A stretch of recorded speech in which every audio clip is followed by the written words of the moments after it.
លោកថាស៊ីននិងលោកស្រីយិនឡាក់ពុំមានទ្រព្យសម្បត្តិឬការរកស៊ីណាមួយនៅកម្ពុជានោះទេ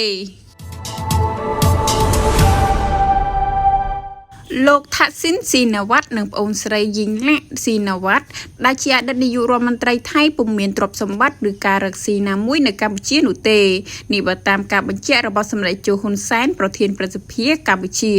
នៅថ្ងៃទី15ខែកញ្ញាសម្ដេចជូហ៊ុនសែនបានបង្ហោះវីដេអូជាមួយនឹងខ្លឹមសារលើបណ្ដាញសង្គម Facebook ក្រោយសម្ដេចជូទើបឃើញសារព័ត៌មានចុះផ្សាយថា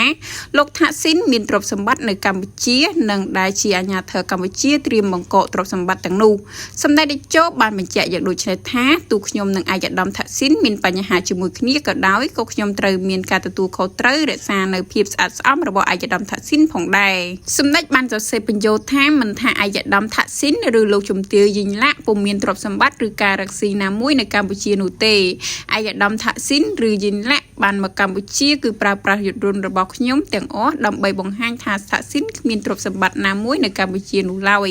ខ្ញុំគួរបញ្ជាក់បន្ថែមថាឯកឧត្តមថាស៊ីននិងខ្ញុំមិនដែលមានការពិភាក្សាគ្នារឿងធ្វើអាជីវកម្មរកផលចំណេញខាងសេដ្ឋកិច្ចសម្រាប់បុគ្គលឬគ្រួសារនោះទេ